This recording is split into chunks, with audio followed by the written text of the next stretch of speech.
लोग हमें ताना देते हैं कि 90 वाला लग गया, आप 104 लेके भी घर बैठे हो, आप फेल हो, आप बताना नहीं चाहते। जिधर जाओ इधर बोल, उधर गांव वाले बोलते हैं कि क्या पढ़े हो, इतना दिन तक पढ़ रहे थे, क्या पढ़े।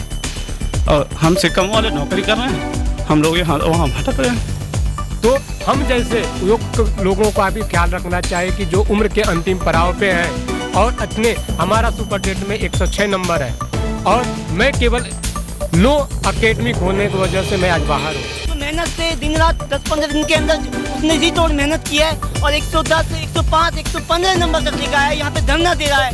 बताओ इसमें हमारी क्या गलती है?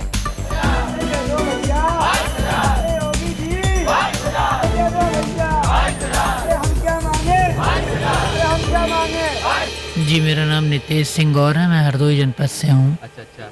तो आज हमको ये सुनने में आया कि आप 7 लोग आमरण अनशन पे बैठ गए हैं। अच्छा, क्यों? अब हम बेबस हो चुके हैं, लाचार हो चुके हैं, मजबूर हो चुके हैं, आर्थिक रूप से, शारीरिक रूप से, सामाजिक रूप से बहुत कुंठित हैं हुए हैं। सरकार ने हमारी बिल्कुल सुना नहीं किसी भी तरह। हमारे भाई लोग देखिए आप किस तरह से जान की बाजी लगाकर पिछले 4 दिनों से लगातार हैं ऊपर कंटिन्यू किए हुए हैं।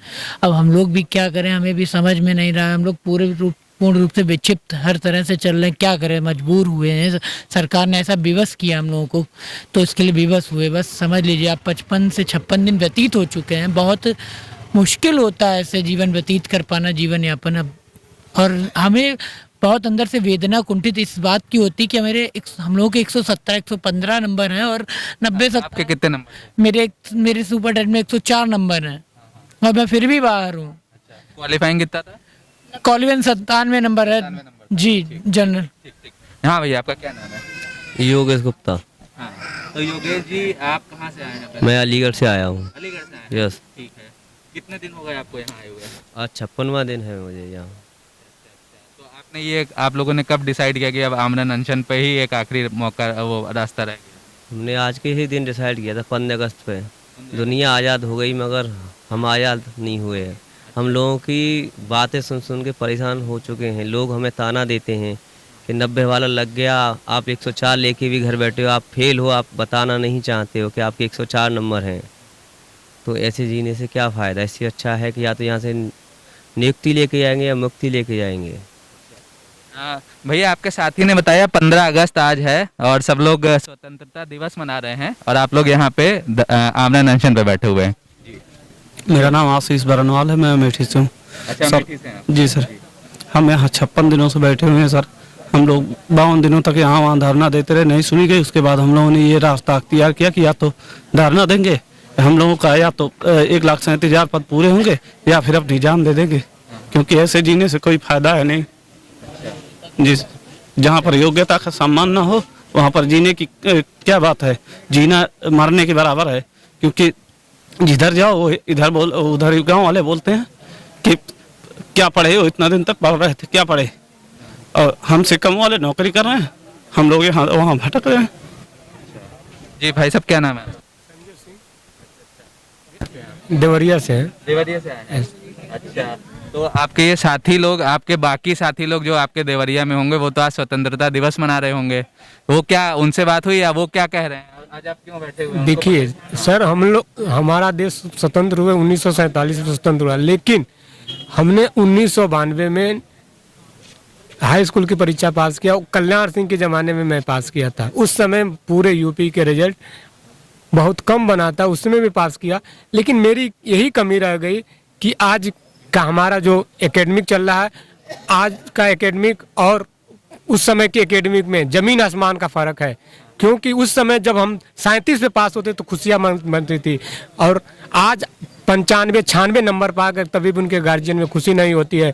मैं योगी जी से यही निवेदन करना कि जब उन्होंने को एकेडमिक लाना था तो हम जैसे योग्य लोगों को भी ख्याल रखना चाहिए कि जो उम्र के अंतिम पड़ाव पे हैं और अपने हमारा सुपरटेट में 106 नंबर है और मैं केवल लो एकेडमिक होने की वजह से मैं आज बाहर हूँ।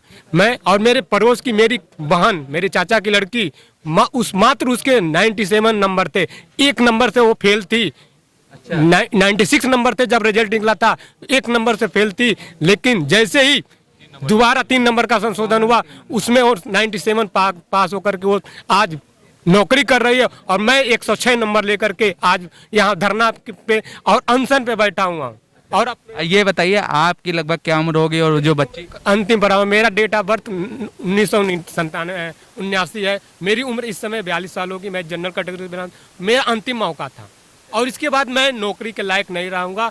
और मैंने शरीर से भी इन 3 सालों में मैंने इतनी व्यवस्था दे ली है कि मेरा एक एक शरीर का गल चुका है। मेरे पास इस समय ऐसी स्थिति नहीं है कि मैं कहीं से नौकरी कर सकूं। और इस कोरोना के सिचुएशन में 2 साल से नौकरी के लिए हम लोग बेहाल हैं, लेकिन गवर्नमेंट ने हम लोगों के साथ बहुत बड़ा अन्याय किया है। मैं माननीय योगी जी से यही निवेदन कर रहा हूं कि योग्यता का सम्मान करें और हम सबों का न्याय करें।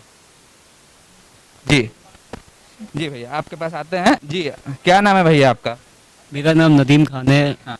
और मैं जिला बुलंदशहर से हूँ। अच्छा अच्छा। हाँ। और मैं यहाँ 21 जून से लगातार धरने में हूँ। और जैसा कि आपको पता भी है, समय समय पर आपने मीडिया पे आप कवरेज भी किया है, तो हमारी सिर्फ एक ही मांग है कि 1,37,000 के जितने भी खाली पद हैं उनको भर के 69,000 की चौथी लिस्ट में जोड़कर ये जो भर्ती है 1,37,000 की, इसको पूरा किया जाए।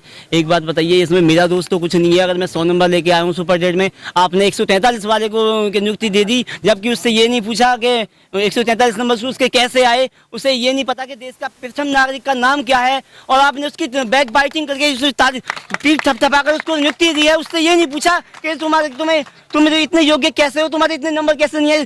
हालांकि जो है कोई भी व्यक्ति होता है कि जो टॉप होता है उसका इंटरव्यू लिया जाता है, लेकिन इसका इंटरव्यू नहीं लिया गया बिल्कुल भी।